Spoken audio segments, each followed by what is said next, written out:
நம்ம மைண்டுக்கு ஒரு வித்தியாசமான ஹேபிட் இருக்கு. என்னன்னா, நம்ம லைஃப்ல நெறைய விஷயம் அது நடந்து முடிஞ்ச அப்புறம் தான் நமக்கு எல்லாமே புரிய வரும். ஒரு ஆர்கியுமெண்ட் முடிஞ்ச அப்புறம் தான் அப்படி பேசியிருக்கலாம், இப்படி எக்ஸ்பிளைன் பண்ணியிருக்கலாம்னு தோணும். ஒருத்தங்க ஏன் கொஞ்சம் கொஞ்சமா டிஸ்டன்ஸ் ஆனாங்கன்னு அவங்க நம்ம லைஃப்பை விட்டு போன அப்புறம் தான் புரியும். நம்ம கூட இருந்த ஒரு ஃப்ரெண்டோட வேல்யூ அவங்க பேசுறத நிறுத்தின அப்புறம் தான் தெரிய வரும். இதுல ஃபனியான விஷயம் என்னன்னா, ஹாப்பினஸ் கூட லேட்டா தான் புரியும். பல வருஷம் கழிச்சு ஒரு பழைய ஃபோட்டோவை பார்த்து அந்த நாள் நாம எவ்வளோ ஹாப்பியா இருந்தோம்னு ஃபீல் பண்ணுவோம். ஆனா அந்த நாள்ல நமக்கு அது ஒரு நார்மல் டே தான். மைண்ட் முழுக்க நாளைக்கு என்ன ஆகும் அதையே நினைச்சு டென்ஸ்டா இருப்போம். இப்போ நினைச்சா அந்த டென்ஷன் என்னன்னே ஞாபகம் இருக்காது. அதான் லைஃப். இங்க மோமெண்ட்ஸ் முதல்ல நடக்கும், மீனிங் அதுக்கப்புறம் தான் புரிய வரும். நாம பெரியவங்க ஆன பிறகு தான் பேரண்ட்ஸை புரிஞ்சுக்கிறோம்.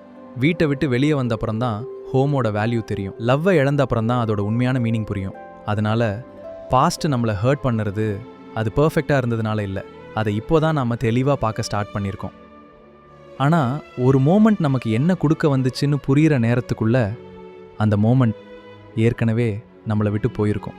அதனால் வாழ்க்கையை புரிஞ்சுக்க காத்திருக்காதீங்க, வாழ்ந்துட்டே அப்ரிஷியேட் பண்ண கற்றுக்கோங்க. ஏன்னா சில மோமெண்ட்ஸ் திரும்ப வரலாம், ஆனால் அதே மீனிங்கோட ஒருபோதும் திரும்ப வராது.